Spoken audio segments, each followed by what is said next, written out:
Doc on the Run. We help injured runners run.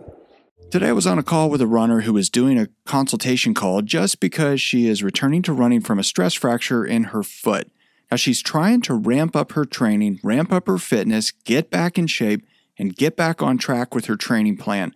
And she's trying to figure out whether or not she is at that point where she can actually ramp up her training and return to her full training schedule as it's laid out for her on the training plan. Now look, this is a great question, and this is something that usually happens to runners who get a metatarsal stress fracture or Achilles tendonitis or peroneal tendonitis, and they're starting to get better.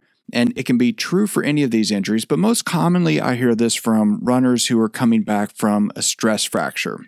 So here's how it works. You get a stress fracture and you have injured the bone. You do some stuff to reduce the stress to the bone and you let it start to heal, and then appropriately you resume your activity as soon as the bone is strong enough to absorb that activity.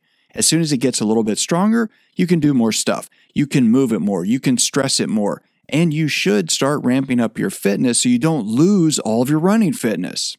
Now, most people go through that part pretty successfully, in the first couple of weeks.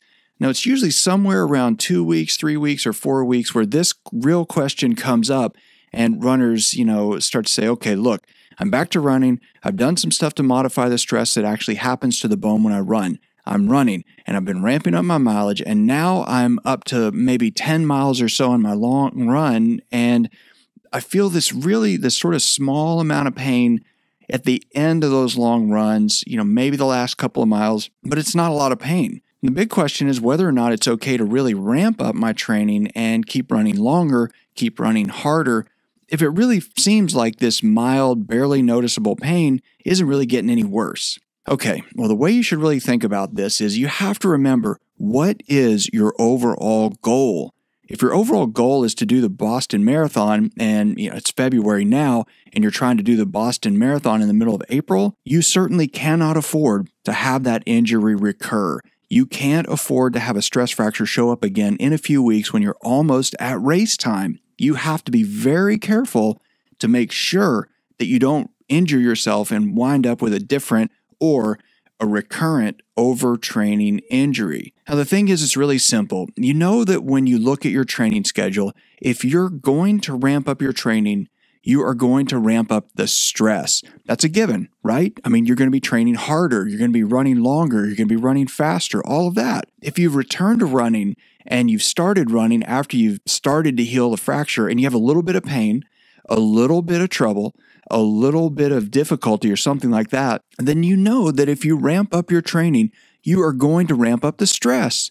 So you can assume that if you're having a little bit of pain when you're running and it's not changing, the pain's not getting worse, well, it's also not getting better, then your injury is basically stagnant because you're recovering a little bit, you're healing a little bit, but you're stressing the bone a little bit too much, and those things are kind of canceling out. So the stress that you're applying is getting canceled out by the healing that you're doing, and you're not getting better and you're not getting worse. You're basically staying flat. Okay, so if you take that, and then you realize that if at that point you start ramping up your activity even more, well, what do you think is going to happen? What's going to happen if you're going to surpass your body's ability to physiologically absorb the new increased stress that you will be applying to it as you ramp up? I mean, you're going to be applying more stress. So you start applying more stress, and what happens? The injury gets worse, and it will predictably get worse. You should not have pain at the end of your long runs. If you do, you're either running too fast, you're running too far, or you haven't done enough stuff to reduce the stress to that bone when you run. That's the key. You have to make sure that you're being cautious the way that you run when you have a stress fracture and you're returning to running and you're ramping up your fitness. Remember, it's a stress fracture.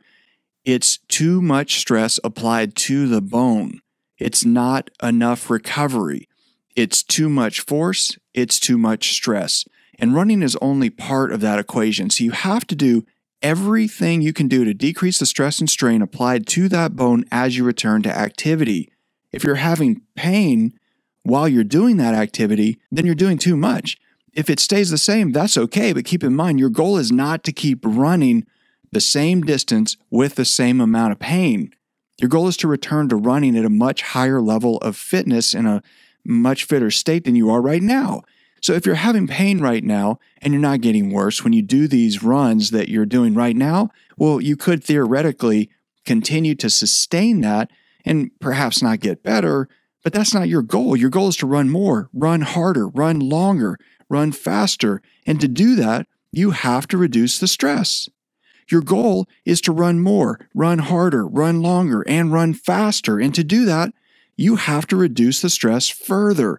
That may mean that you just have to back off a little bit temporarily to let the healing continue a tiny bit more to reinforce that bone, make it a little bit stronger so that you can then continue to ramp up and move on from that point and build more fitness without having another overtraining injury. That's the key. Make sure that you reduce the stress. Make sure that you're doing everything you can to maximize your recovery, and you'll get back to running sooner. Doc on the Run. We help injured runners run.